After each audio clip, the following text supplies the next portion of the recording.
Hello, konnichiwa. This is Tom, Ghost of Matsubara, your man in Japan, and I am welcoming you to another episode of Kanji Hunter. This video series is something I like to do because I like the Japanese written language, and kanji is fun for me. I don't claim to be the best at it. I don't claim to have really good handwriting.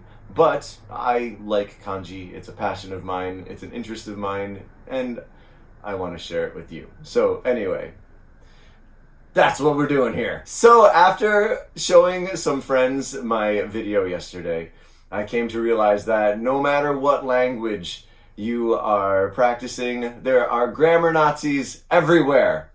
And there's nothing wrong with that. I mean, we have rules in language and grammar and writing so that we can all understand each other and that we have like a set system to go by. So anyway, it came to my attention after watching the last video with a friend that in my writing of the final kanji in Nihongo, the go, I wrote my kanji stroke order a little bit wrong. So today we're going to explore that. We're going to go down the rabbit hole with the kanji for the number 5, go. All right, so let's take a look here at this kanji. So basically, if you're writing the number 5, it's go. And you have one stroke across, then down like this, and then one of these cute little things here, and then across at the bottom. All right? That is 5. All right, in Japanese. And you pronounce it go. All right? Now, if you remember from the last episode, Nihongo, right? So that phonetic sound go is actually in the kanji radicals. So, if you remember, the kanji for language is written like this, and I almost made the same mistake again. All right, so that is the language go, and you can see that 5 is actually in there. It's one of the radicals, okay? So let's continue down this rabbit hole, all right? Because this is the etymology. This is the stuff that I think is really interesting about kanji. So I did a little study, and I looked into this, and so go in this part of the kanji here is actually an archaic way of saying I, like first person me, right? Now in Japanese, God, I hope I write this correctly. I didn't practice it before I came here.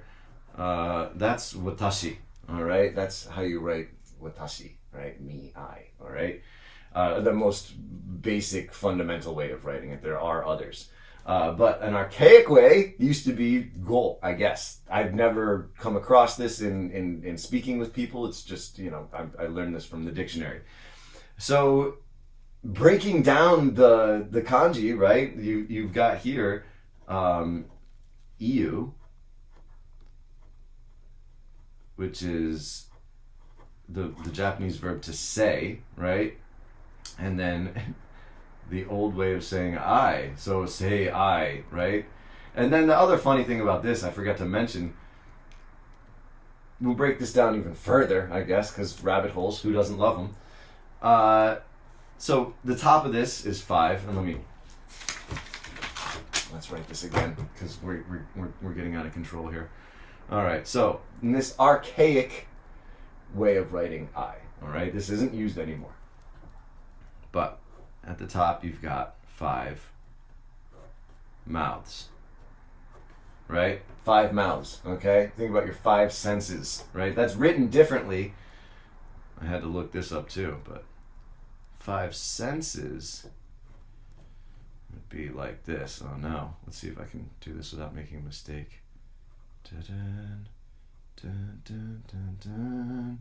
It helps to sing when you're writing kanji. I don't know why. Dun, dun, dun, dun.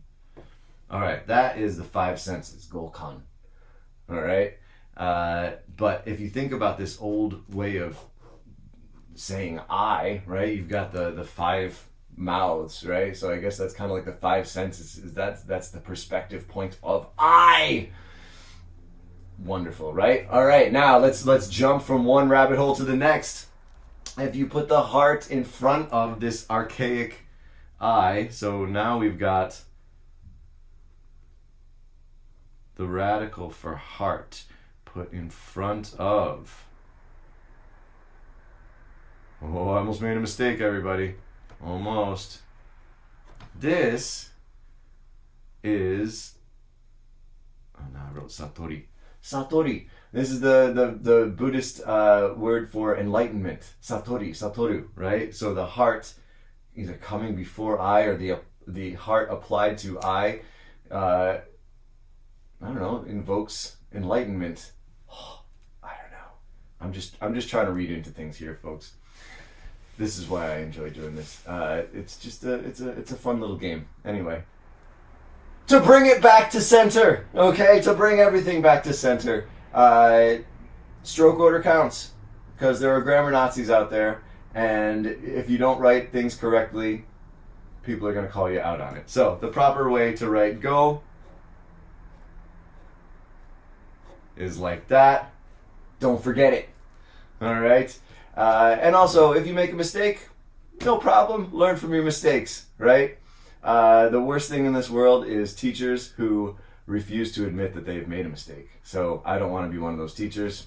Last time in a video, I made a mistake. Today, I'm correcting it. All right?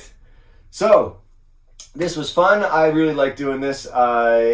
If you have a Japanese word that you would like me to talk about, or a kanji that you want to see me try to write, contact me on Instagram or Twitter at Kanji Hunter, Kanji_Hunter, or you can send me an email at tomsenseinu@gmail.com.